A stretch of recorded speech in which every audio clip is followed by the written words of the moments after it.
Oh, ah, oh, ah. Basorobes, babikabesle, yigikaramaye. Oh, ah. King Kola! Gera! King Kola! Gera! Gera qui? Zingeke! Ceci, c'est dans la langue des grands-pères de ma grand-mère, qui veut dire qu'est-ce qui est arrivé? Le temps. Quel temps? Le temps des histoires.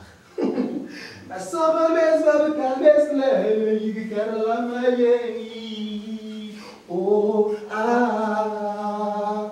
On raconte donc qu'il était une fois, dans un village appelé Tétem, deux voisins. Un s'appelait Mbok, l'autre s'appelait Nouga. Mbok était quelqu'un de tranquille, de gentil.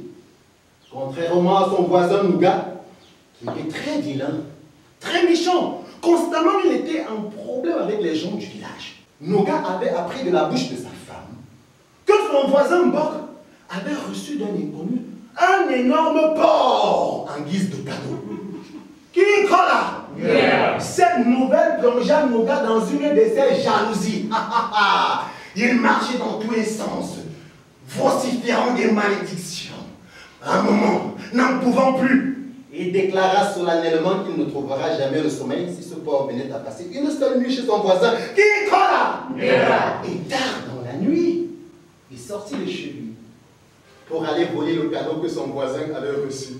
Le lendemain matin, la femme de Nouga était au marché pour acheter compléments et condiments pour la sauce.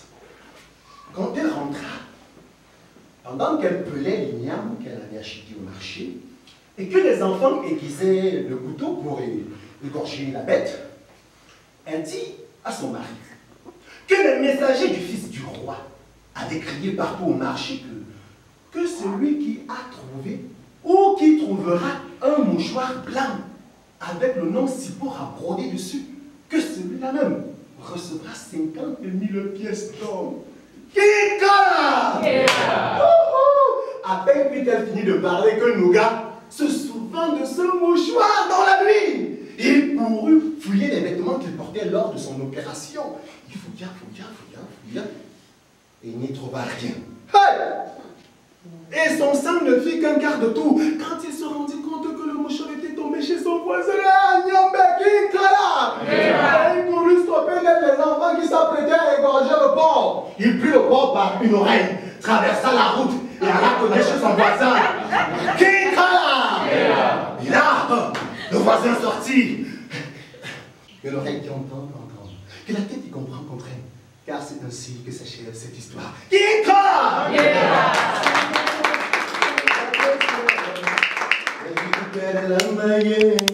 Ça faisait presque un an qu'il avait épousé une des jolies créatures qui défilait souvent dans son atelier.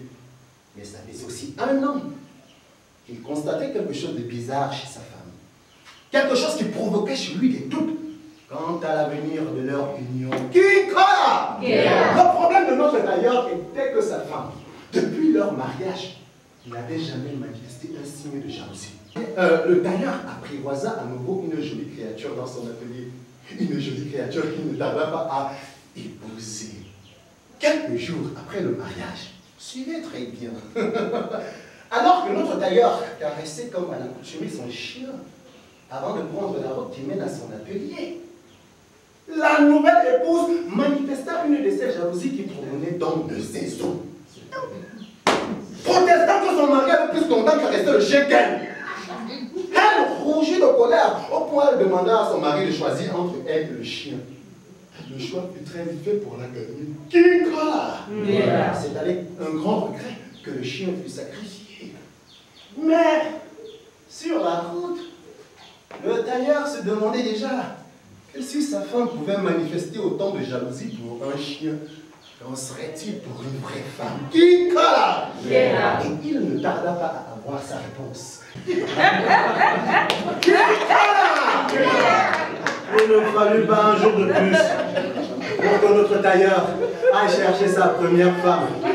Que l'oreille qui entend entendre, que la tête qui comprend comprenne, car c'est ainsi que s'achève cette histoire.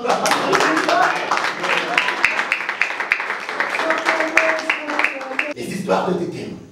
C'est toi, c'est lui, c'est moi, dans la vie de chaque jour. Les histoires de tes thèmes sont la sagesse des ancêtres. Cependant, on dit dans mon village que la sagesse n'exclut pas l'humour.